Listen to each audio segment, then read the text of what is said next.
네, 배우 윤지호 씨 말대로 경찰의 신변보호 프로그램이 제대로 가동되지 않았다면 이거 심각한 문제인데요. 사회부 이권열 기자와 뉴스 추적해보도록 하겠습니다. 이권열 기자, 네. 배우 윤지호 씨가 고 장자연 씨 사건과 어떤 관련이 있는지 일단 여기부터 설명을 해볼까요? 네, 윤지호 씨는 장자연 씨와 같은 연예 기획사에 있었고 가장 친한 사이였다라고 이렇게 이야기를 합니다. 네. 또 2008년 8월 장자연 씨가 술자리에 불려가서 성추행 당하는 장면을 직접 목격했다 이렇게 이야기를 하고요. 장 씨가 숨지기 전에 작성한 문건을 직접 보기도 했다 이렇게 이야기를 합니다. 예. 문건엔 장 씨가 사회고위층을 접대하는 술자리에 불려나갔다는 내용, 또 그 자리에 참석자 이름이 담긴 걸로 전해지고 있는데요. 그 문건이 바로 언론에서 흔히 장자연 리스트라고 보도하는 문건입니다. 네. 그러면은 배우 윤지호 씨 말고는요, 네. 장자연 리스트를 본 사람이 지금 없는 건가요? 네, 장자연 씨가 남긴 문건이 모두 7장인데 4장은 경찰이 입수를 했습니다. 그런데 나머지 3장은 불타서 사라진 걸로 전해지고 있고요.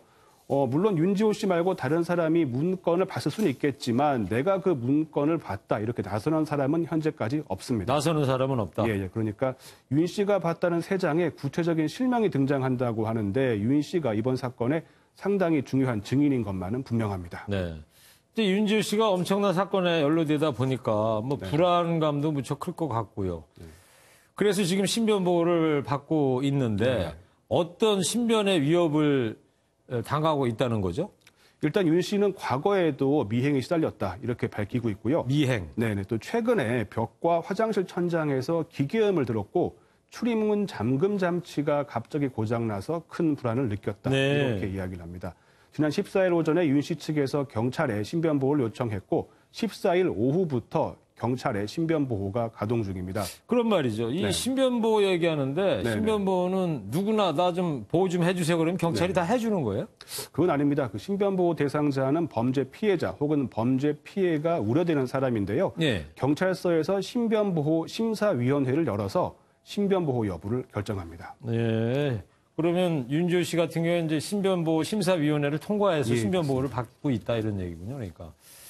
자, 그러면 경찰이 이제 신변보호를 하게 된다면 어떻게 하는 건지, 뭐 경호원들처럼 경찰이 따라다니는 거예요? 어떻게 하는 거예요? 그 신변보호 프로그램이 무척 다양한데요. 윤지호 씨의 경우에는 우선 경찰이 112 상황실 신고 시스템에 신변보호 대상자로 등록을 했고요.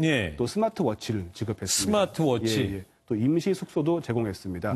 임시 숙소는 그동안 호텔이었는데 이번 일이 발생하면서 다른 장소로 옮겼다고 합니다. 비공개 장소겠죠? 예, 그렇습니다. 그리고 말씀하신 대로 지금까지는 경찰이 24시간 밀착 보호는 아니었는데 오늘 새벽부터 여자 경찰 4명이 돌아가면서 24시간 밀착 경호를 하고 있습니다. 네. 경찰이 윤지호 씨한테 스마트워치를 지급했다고 그러는데 저런 모델입니까? 네, 저 모델과 동일한 모델인지는 뭐 확인이 되지 않았습니다만은 아마도 비슷한 모델인 것 같고요. 어떻게 작동이 되는 거예요? 스마트워치에 비상 버튼이 있는데 그 비상 버튼을 누르게 되면은 바로 112 상황실로 접수가 된다고 합니다. 그러면서 이 버튼을 누른 사람의 위치도 바로 알 수 있고요. 이렇게 되면은 바로 관할 경찰서로 그 신고 내용이 접수가 되면서 경찰이 출동하는 시스템이라고 합니다. 근데 윤지호 씨는 스마트워치가 작동이 되지 않았다. 이렇게 얘기를 하고 있는데 저 장치에 뭔가 결함이 있어서 그랬던 겁니까? 실제로 신형과 구형 스마트워치가 있는데 구형 스마트워치 같은 경우에 실제로 좀 실내에서 오작동이 있었던 사례가 있었다고 하는데요. 윤 씨에게 지급된 거는 구형이 아니고 신형이었고요. 경찰이 그 윤 씨가 청와대 게시판에 글을 올린 뒤에 그 어젯밤 오늘 새벽 사이에 찾아가서 직접 한번 윤 씨의 스마트워치를 한 번 더 작동을 해봤다고 합니다. 경찰이 직접 가서? 예, 그랬더니 그때는 정상 작동을 했다고 합니다. 112 상황실로 접수가 잘 됐다고 해요. 그러니까 원인은 아직 알 수 없는데 일단은 경찰은 윤 씨에게 사과를 했고 스마트워치 개발업체를 통해서 원인을 분석하는 중입니다. 또 윤지호 씨 숙소의 기계음 소리 등에 대해서도 현재 정밀 분석 중입니다. 윤 씨가 이렇게 비상 호출 버튼을 누른 걸 경찰은 언제 알게 된 겁니까, 그러면? 윤 씨가 버튼을 누른 게 어제 새벽 5시 55분이었습니다. 어제 새벽? 예. 그런데 이때 윤 씨의 신변보호를 담당하는 경찰관에게도 자동으로 알림 문자가 갔다고 합니다. 그런데 이 경찰관은 오후 2시 30분쯤에 문자 확인을 했고 윤 씨와 통화를 한 게 4시 45분이었습니다. 그러니까 문자는 제대로 갔는데 경찰이 뒤늦게 확인을 한 거군요. 네, 그렇습니다. 그러니까 10시간 정도 경찰이 대응을 하지 못한 건데요. 네. 경찰도 해당 경찰관의 업무 소홀 여부에 대해서는 조사를 하고 있다. 이렇게 밝혔습니다. 네, 잘 들었습니다. 자, 10년 전 베일 속으로 가려졌던 진실을 밝혀내려면 윤지호 씨의 증언이 꼭 필요한 것 같습니다. 진실이 드러나는 순간까지 경찰도 제 역할을 충실히 다해주기를 바랍니다. 지금까지 뉴스 추적 이권열 기자였습니다.